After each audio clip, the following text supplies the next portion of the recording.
So hello everyone, welcome to BPDA. BPDA is back again with an important notification which is related to RBI Grade B 2023. So my name is Sunny Bhonsle. I am senior faculty at BPDA. Let us discuss some crucial points of RBI Grade B notification. तो चलिए चलते हैं, करते हैं इसको one by one discussion. Which are the crucial points? So Reserve Bank of India direct recruitment for the post of officially in Grade B.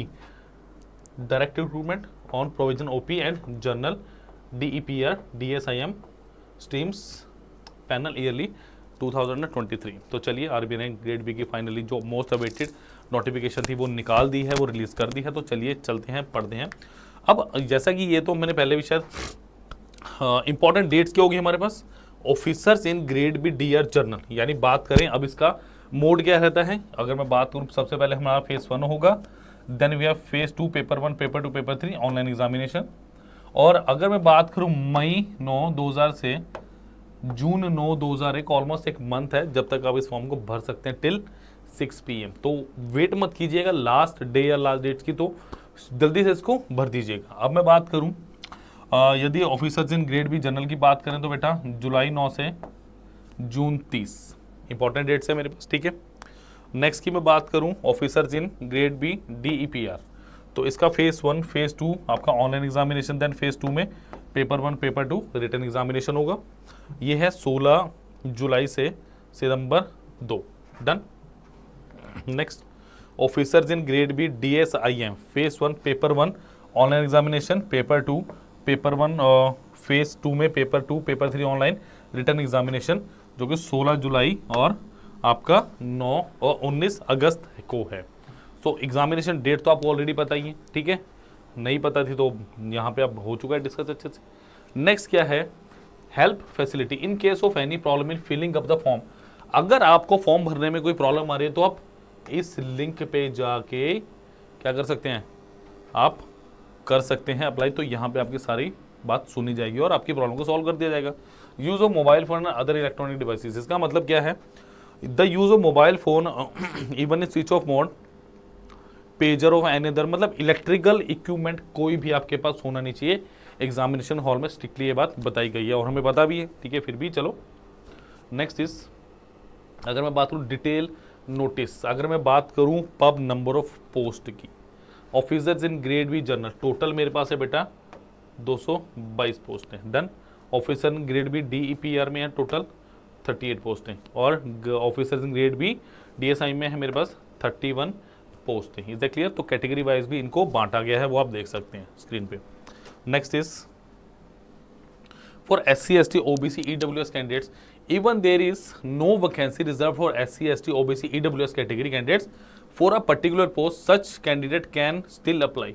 सो अगर SC ST की candidates की अपने पास यहाँ पे वैकेंसीज नहीं है तो वो फिर भी अप्लाई कर सकते हैं। पे स्केल की बात करेंगे इसकी हम, ठीक है। देखिए ये पे स्केल है मेरे 55,200 इन पे स्केल ऑफ, ये मेरे पास पूरा मेरे को पे स्केल बताया गया, तो बहुत हाई पे स्केल है यहाँ पे, ठीक है। देखिए मैक्सिमम अगर मैं बात करूँ यहाँ पे 1,16,914, डन।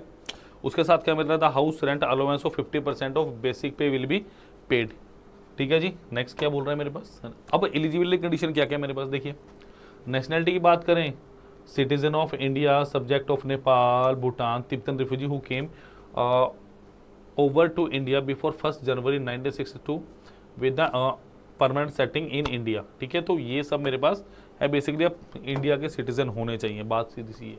अब एज लिमिट की बात करें, a candidate must have attain a age of 21 year and must not have attain the age of 30, मतलब मिनिमम 21, मैक्सिमम अगर मैं बात करूँ 30 आपके पास, ठीक है। The upper age limit will be relax, तो रिलैक्सेशन कहाँ मिलने वाली है आपको, up to the age of 5 years for candidate belonging to schedule caste और अ शेड्यूल ट्राइब और a post reserve for them. यानी SC SC कैंडिडेट्स अगर हैं यहाँ पे और अप्लाई करते हैं तो उनको 5 साल की रिलैक्सेशन इसमें दी जाएगी, ठीक है बच्चों। चलिए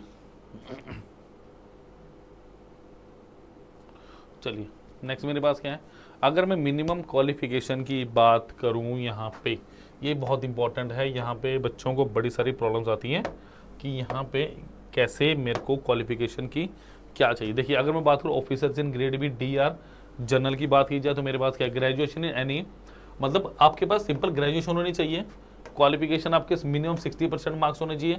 अगर आप कैटेगरी से बिलोंग करते हैं SC ST PW BD से तो 50%, और पोस्ट ग्रेजुएशन एनी मतलब पोस्ट ग्रेजुएशन होनी चाहिए आपके पास, इसमें भी मिनिमम 50% मार्क्स है। और SC ST के लिए मेरे पास in aggregate in all semester and years, और pass marks for SC ST candidate. तो अगर मास्टर डिग्री है तो SC ST कैंडिडेट के सिर्फ पासिंग मार्क्स ही इसमें चलेंगे, उसमें कोई। अब ग्रेजुएशन लेवल की बात करें, such any courses from a recognized university institute that is taken after 12th at least 3-year duration candidate possessing professional और technical qualification। मतलब आपके पास अगर आपने +2 कर लिया तो 3 साल का कम से कम आपके पास टेक्निकल एजुकेशन होना चाहिए जो गवर्नमेंट ऑफ इंडिया से अप्रूव्ड हो। डन। पोस्ट ग्रेजुएशन के लिए एटलीस्ट 2 ईयर ड्यूरेशन, तो ये आपके पास आफ्टर ग्रेजुएशन के लिए बताया गया। नेक्स्ट है मेरे पास DEPR की अगर मैं बात करूं, मास्टर डिग्री इन इकोनॉमिक्स और any other master degree with economics is the principal constituent of the, मतलब आपके पास बेसिकली क्या होना चाहिए, मास्टर डिग्री होना चाहिए जिसमें मेजर सब्जेक्ट है वो क्या बोला गया है, इकोनॉमिक्स। क्योंकि देखो सब यहाँ पे economics, business economics, agriculture economics, industrial economics. Master degree in finance और any other master degree with finance in the principal constituent, मतलब आपके पास अगर मास्टर डिग्री इकोनॉमिक्स में चलेगा या और फाइनेंस में भी हो। डन। तो फाइनेंस के लिए भी आपके पास चलेगा यहाँ पे, क्योंकि सब बेसिकली बताया गया। डन। चलिए नेक्स्ट अगर मैं आपसे बात करूं, अब ग्रेड बी DSIM अगर मैं बात करूँगा फाइनेंस और उसकी बात की थी मैंने, तो यहाँ पे क्या है, स्टैटिक्स मैथमेटिक्स। तो मास्टर डिग्री चाहिए बेसिकली स्टैटिक्स में। देखो यहाँ पे क्या है, in mathematics with the minimum 55% marks, तो कम से कम यहाँ पे भी 55% चाहिए और यहाँ पे भी मुझे क्या चाहिए, कम से कम 55% मार्क्स मुझे बच्चों स्टूडेंट्स यहाँ पे चाहिए हैं। अगर आप डेटा साइंस की बात करें, आर्टिफिशियल इंटेलिजेंस की बात करें, मशीन लर्निंग की बात करें, तो यहाँ पे भी 55% मार्क्स मुझे कम से कम चाहिए हैं। अगर 4 ईयर बैचलर डिग्री की बात करेंगे तो मिनिमम 60% मार्क्स मुझे यहाँ पे भी चाहिए होंगे। So these are my essential qualification. Done. अब यहाँ पे क्या है, अगर 2 ईयर पोस्ट ग्रेजुएशन है तो यहाँ पे मुझे 55% चाहिए, तो मिनिमम 55-60 के बीच ही हमारी सारी जो है क्वालिफिकेशन मांगी जा रही है। डन। चलिए next is number of times candidate belong to general category EWS who have already appeared 6 times for phase 1 examination for the post in the past are not eligible to apply, no such restrictions apply to candidate belong to SC ST। तो SC ST के case में कोई restrictions नहीं है, but अगर कोई बच्चा general से रिलेटेड कर रहा है तो 6 अटैम्प्ट से ज़्यादा अगर आपके हो चुके हैं, 6 अटैम्प्ट ऑलरेडी डन हो चुके हैं, तो आप नहीं दे पाएंगे। डन। चलिए नेक्स्ट स्कीम ऑफ सिलेक्शन। अब देखिए यहाँ पे क्या है, यहाँ पे क्या होने वाला आपका फेज 1, फेज 2 और इंटरव्यू होने वाले हैं आपके।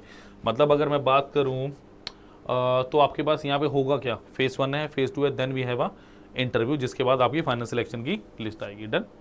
अगर मैं एप्लीकेशन फीस की बात करूँ SC SW PW BD के लिए आपके पास 100 + 18% GST चार्जेस।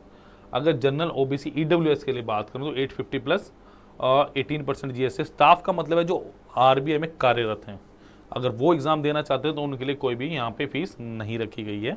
चलिए अब last date of receipt of application form, अगर मैं बात करूँ 9 जून 2023 शाम के 6 बजे तक फॉर्म भर देना है आपने। बट इतनी देर क्यों करनी, जल्दी से इसको भर दीजिए। ठीक है। अब आपको मैं अगर बात करूँ, ये तो चलो मैं बता ही चुका हूँ। नेक्स्ट है pre requested for application online. अब स्कैन, अब फोटो की बात करो तो 4.5 × 3.5 साइज चाहिए। सिग्नेचर विद ब्लैक, याद रखिएगा सिग्नेचर ब्लू से नहीं ब्लैक से चाहिए होगा मुझे। लेफ्ट थंब इंप्रेशन और व्हाइट पेपर विद ब्लैक और ब्लू, बिकॉज आपको कुछ लिखना है, बताएंगे अभी। ठीक है। अब आपको क्या दिया है, the left thumb impression should be properly scanned and not, मतलब आपके पास प्रॉपर होना चाहिए, मिला जुला नहीं होना चाहिए कि ऐसे प्रॉपर एक अच्छे तरीके से उसको जोर देके। ठीक है। अब आपको क्या दिया, देखो मैं यहाँ पे थोड़ा सा इसको नीचे करूंगा। देखो ये जो लाइन देखिए ना, hereby declared that all the information submitted by me in this application form is correct, true and valid. I will present the supporting documents as and when required। ये जो लाइन लिखी है ना, ये आपको लिखनी है। डन। ये आपको लिखनी है, ठीक है जी, और अपलोड करनी है। ठीक है। अब अगर फोटोग्राफ की बात करें 4.5 into 3.5, photograph must be recent, आपकी रिसेंट फोटोग्राफ होनी चाहिए, कलर्ड होनी चाहिए, टेकन अगेंस्ट लाइट बैकग्राउंड। वो जो बेसिक क्वालिफिकेशन, और क्वालिफिकेशन नहीं, बेसिक जो मेरे पास नीड्स होती है ना इमेज के लिए, वही मेरे को यहाँ पे चाहिए, कुछ भी एक्स्ट्रा इसमें नहीं बताया गया। देखिए डायमेंशन 200 इंटू 230 पिक्सल चाहिए मुझे, और ये प्लीज ध्यान रखिएगा 20 से 50 के बी की होनी चाहिए फोटो मेरी साइज, फोटो साइज। डन। चलिए, image the size of the file note mode में 50 के बी से ज़्यादा की वैसे भी अपलोड ही नहीं होगी अगर आप कर भी देंगे। ठीक है, एक और चीज़ है, बिल्कुल आपने सीधा देना है, कोई स्पेक्स वगैरह नहीं लगाने, ध्यान रखिएगा। और देखिए glasses, make sure that there is no reflection of your eyes. अच्छा, आप इफ़ यू वेयर ग्लासेस, अगर आप ग्लासेस डालते हो ग्लासेस की कर सकते हैं, बिकॉज कई जगह नहीं होता है, तो रिफ्लेक्शन नहीं आनी चाहिए। Clearly seen cap hand and dark glasses are not acceptable. Yes, तो ये वाले जैसे मैंने लगा ऐसे ग्लासेस आप लगा के फोटो खिंचवा सकते हैं, बट स्टेट और आपके इस पर रिफ्लेक्शन नहीं आनी चाहिए। आई मतलब अच्छे से पूरा फेस अच्छे से दिखना चाहिए आपका। ठीक है बच्चों, सो ये लेफ्ट थंब के लिए है, वही वाली बात है। इसकी डायमेंशन 140x60 है, 20 से 50 के बी का होना चाहिए, और आपके पास 100 के बी होना चाहिए डिक्लेरेशन का मैक्सिमम। डन, ये बेसिक थी।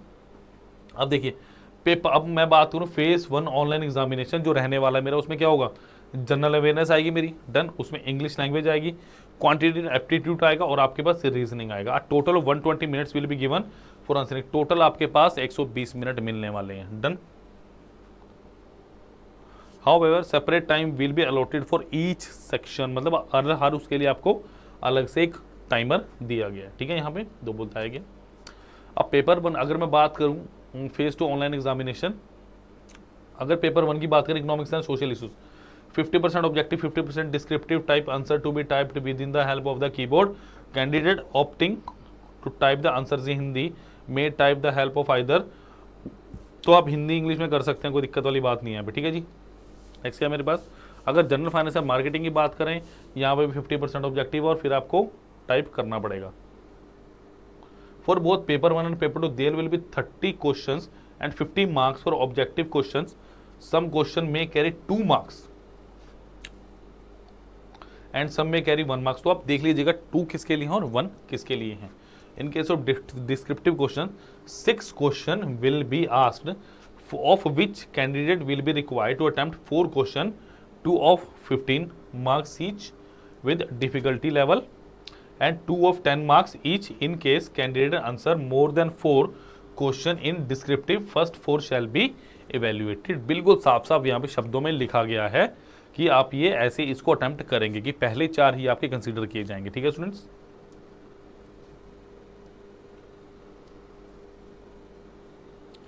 चलिए नेक्स्ट है मेरे पास स्लाइड में। अब नेक्स्ट है मेरे पास इंटरव्यू। इंटरव्यू की मोटी मोटी बात यह है कि आपके पास candidate will be shortlisted for the interview based upon the aggregate of marks obtained in phase 2। और मैक्सिमम मार्क्स कितने रहने वाले हैं इसके इंटरव्यू के, हमें सभी पता है कितने हैं, 75 मार्क्स एग्जैक्टली। तो 75 मार्क्स मेरे पास इंटरव्यू के रहने वाले हैं। ठीक है बच्चों, चलिए अगर सिलेबस की बात करें, इकोनॉमिक्स एंड सोशल इश्यूज की बात करूं, देखिए यहाँ पे ग्रोथ एंड डेवलपमेंट से रिलेटेड क्वेश्चन आएंगे मेरे पास, इंडियन इकोनॉमी से क्वेश्चन आएगा मेरे पास, बजट हो गया प्लीज इंपॉर्टेंट है, ग्लोबलाइजेशन हो गया, सोशल कल्चर इन इंडिया। ठीक है, पेपर 2 इंग्लिश की बात करूँ, the paper on English shall be framed in manner to assess the writing skills included expression and understanding of the topics। तो इंग्लिश का ऐसे कुछ डिटेल में नहीं है, बट जनरल इंग्लिश का है ये।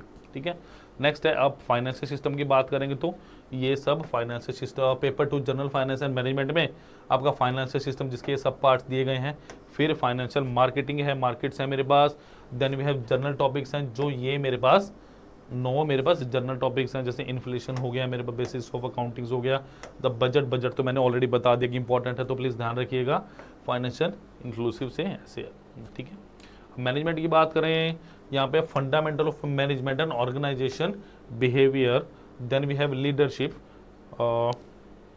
उसके बाद में बात करूँ अब स्कीम ऑफ सिलेक्शन क्या रहने वाली है मेरे पास। डन, देखिए अगर मैं बात करूं यहाँ पे फेज 1 में क्या है मेरे पास, objective type on economics, paper 2 में क्या है इंग्लिश डिस्क्रिप्टिव जो मैं अभी डिस्कस कर चुका हूँ। ठीक है, फेज 2 की बात करें और यहाँ पे क्या है 120 मिनट है, पेपर 1 के लिए 120 मिनट है, पेपर 2 के लिए 100 मेरे पास मैक्सिमम मार्क्स यहाँ पे अलॉट किए गए हैं मेरे पास, ठीक है। पेपर 1 की बात, फेज 2 की बात करें, paper 1 descriptive type on economics 120 minutes 100 marks. Again question paper displayed on computer, answer will be written on the paper. Paper 2 की बात करें डिस्क्रिप्टिव इकोनॉमिक्स 120 एंड 100, तो टोटल क्या हो गया मेरे पास 400 400। तो यहाँ पे आपकी सिलेक्शन ऐसे होगी, ठीक है। Next phase 1 paper 1 objective type on economics, micro economics, macro, international economics, theory of economics, मतलब पूरा इकोनॉमिक्स आपको पढ़ना पड़ेगा डिटेल में, सब कुछ वहीं से आएगा, ठीक है। तो ये डिटेल में आपको बताया गया, अच्छे से पढ़िए इसको। Paper 1 phase 1 descriptive type on English, ये वही वाली बात है जो मैंने भी बताई है। अगर मैं बात करूं phase 2 paper 2 descriptive type on economics, question paper displayed on computer. अब इसमें क्या आएगा, consumer theory, product theory, market theory, तो डिटेल में इकोनॉमिक्स का पूछा जाएगा आपसे। नेशनल इनकम अकाउंटिंग्स तो मैक्रो इकोनॉमिक्स मॉड्यूल में आपके पास ये सब इन्फ्लेशन हो गया, इंटरनेशनल ट्रेडिंग हो गया एंड बैलेंसिंग ऑफ पेमेंट्स हो गया, पब्लिक फाइनेंस, तो ये बहुत डिटेल में आपको पढ़ना पड़ेगा। अभी वीडियो के साथ पढ़िएगा जल्दी से। ऑफिसर्स इन ग्रेड बी, अगर DSIM की बात करूँ मैं, यहाँ पे भी क्या होने वाला है, पेपर 1 आपका स्टैटिक्स का होगा, जैसे कि हमने भी बात की थी थोड़ी देर पहले, 120 मिनट और मैक्सिमम 100 मार्क्स होंगे। अगर मैं पेपर 2 की बात करूँ, यहाँ पे 180 और 100, 180 मिनट थियरी आपको मिलेंगे और आपके 100 मार्क्स होंगे। पेपर 3 की बात करूँ 90 मिनट होगा, 1.5 घंटा और 100, तो टोटल मेरे पास क्या हो गया 300 नंबर का हो गया पेपर, ठीक है। एंड स्टूडेंट जैसे आपको ऑलरेडी पता ही है कि Abhipedia always RBI grade B की बहुत अच्छे से तैयारी करवाता है, तो माइक्रो कोर्सेज और फुल कोर्सेज और टेस्ट का लिंक जो है वो आपको डिस्क्रिप्शन बॉक्स में मिल जाएगा। आज के लिए इतना ही, थैंक यू।